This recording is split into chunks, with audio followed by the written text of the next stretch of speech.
Time travel with me for just a moment, if you will, to 2027, where the Chinese have finally made their move on Taiwan and the United States is now on the clock. The president needs military power fast, and the DoD responds by sending in, what else, a carrier. But this time, it's not a supercarrier leading the charge. It's a different kind of beast. It's smaller, it's more agile, and it's absolutely stacked with firepower.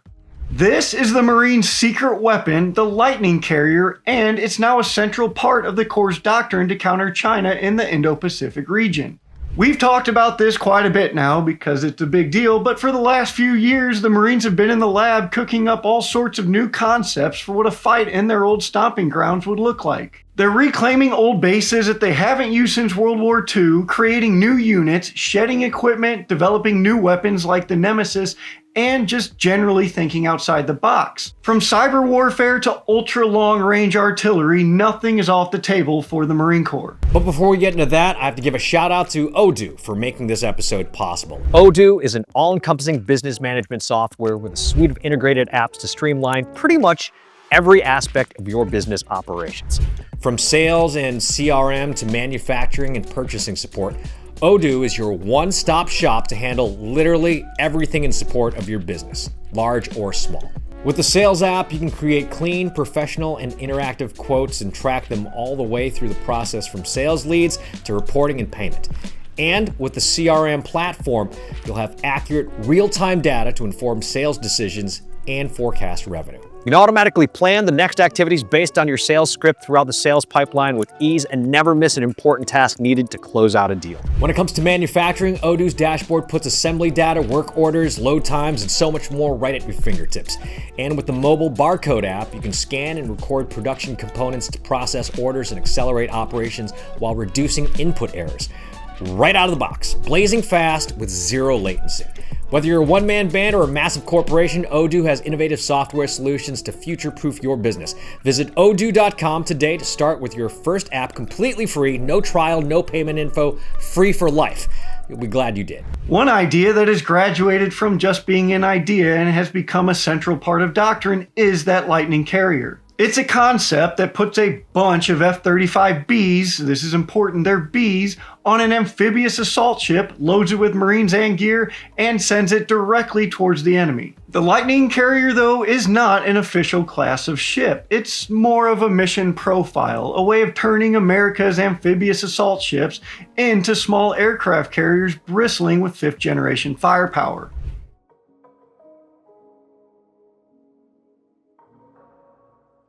At the heart of this concept is the America-class amphibious assault ship. These modern marvels displace around 45,000 tons fully loaded, which makes them only slightly smaller than the World War II-era Essex-class aircraft carriers, which were the pride of the Pacific during that war. The Essex-class was roughly 872 feet long, while the America-class comes in at 844 feet, which is only a 28-foot difference, despite being separated by 80 years of naval evolution. The America-class is powered by two gas turbines generating 70,000 shaft horsepower, which can propel it up to 20 knots in the sea. It's armed for self-defense with two RIM-116 rolling airframe missile launchers, two RIM-162 Evolved Sea Sparrow missile launchers, and multiple 25mm and 50 caliber guns. For aviation, which is a key tenet of this entire concept, it features a flight deck optimized for F-35Bs, MV-22B Ospreys, CH-53 King Stallion heavy lift helicopters, and AH-1Z Venom attack helicopters, which is pretty much every aircraft, more or less, we're not talking C-130s and stuff, that the Marine Corps flies. With a crew of around 1,200 sailors and a capacity for 1,800 Marines on top of that, these ships blur the line between assault ship and light carrier. In terms of aviation and munition stowage, they vastly exceed the capacity of older amphibious platforms, which enables more sorties closer to the fight.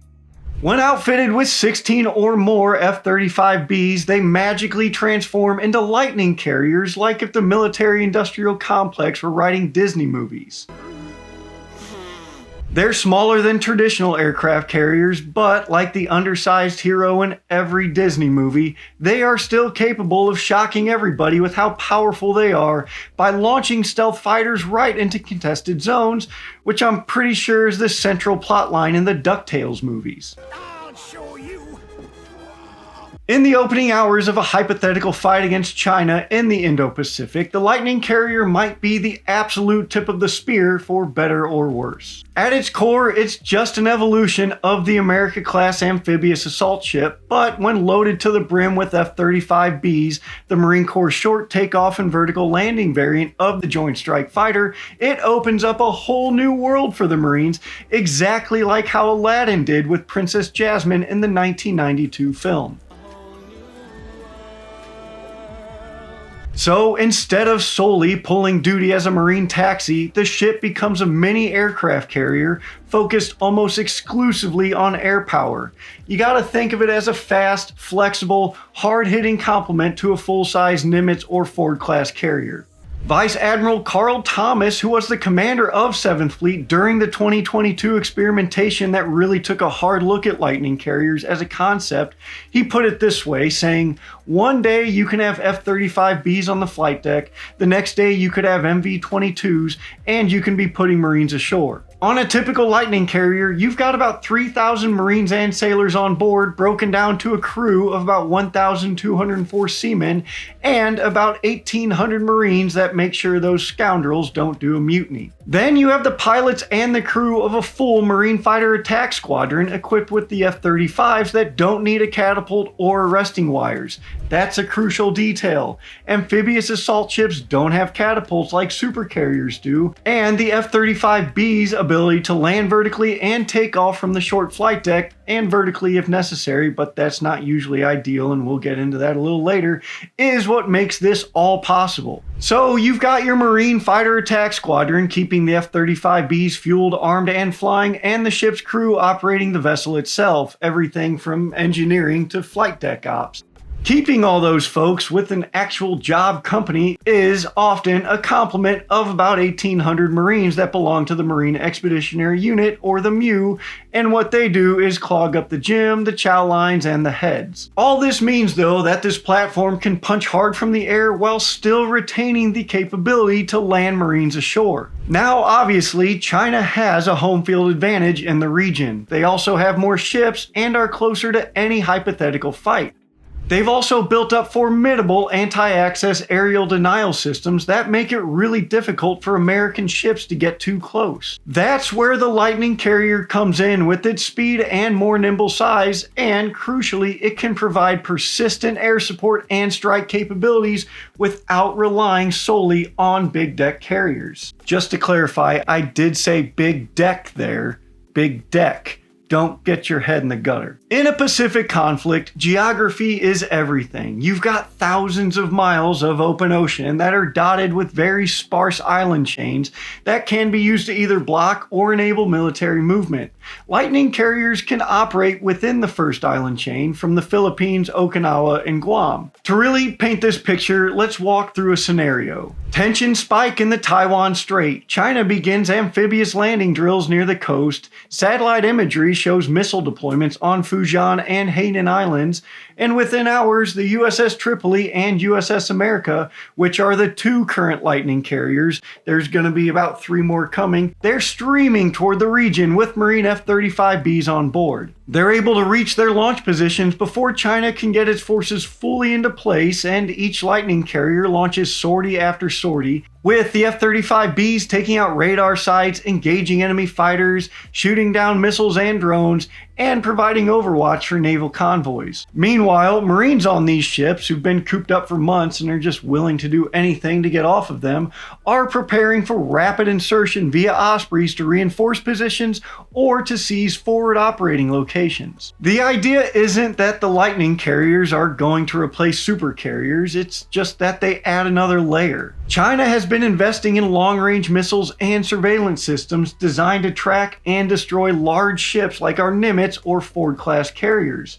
But what if we can field multiple smaller carriers, each with teeth, all spread out across the Pacific? That right there is a targeting nightmare. And at this point, this is more than just a theory for the United States, because right now the America Amphibious Ready Group, or ARG, is deployed with the 31st Marine Expeditionary Unit in the Indo-Pacific. The ARG is made up of the USS America, which is the Lightning carrier, the USS San Diego, an amphibious transport dock ship, and the amphibious dock landing ship USS Rushmore. Together, just those three ships are sending a message, and that message is that we do not need supercarriers to project significant naval air power over vast distances. I'm going to butcher this name more than likely, so I apologize, but Colonel Chris P. Niziocha, the commanding officer of the 31st MU, said, "The forward positioning of this much combat power shows how much skin in the game we have and illustrates our capability and resolve,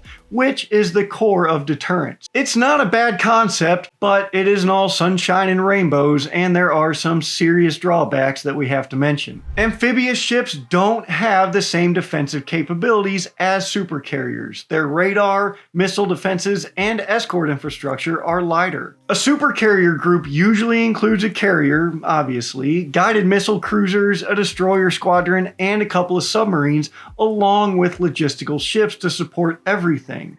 A Lightning carrier group, as we see with the ARG, is significantly smaller, with around 8 ships when they're completely plussed up. And the logistics to keep everything going are not simple, because smaller carriers mean more refueling, more supply chains, and more complexity overall. In a combat situation operating at full tilt, the ship will need to be resupplied with jet fuel, ordnance, and maintenance parts to stay in the fight, and that might be a problem when China or anybody else who doesn't want us to do what we want to do has a say in that. Lightning carriers also obviously can't match the sustained operational tempo of a full-size nuclear carrier. It has less deck space, fewer elevators, and less storage for fuel and weapons. The F-35B and its short/vertical takeoff or landing capability, or SVTOL, has a range of about 900 nautical miles, while its Air Force and Navy cousins can fly farther with a range of 1,200 nautical miles. These jets also have a lighter weapons payload of 15,000 pounds compared to 18,000 pounds,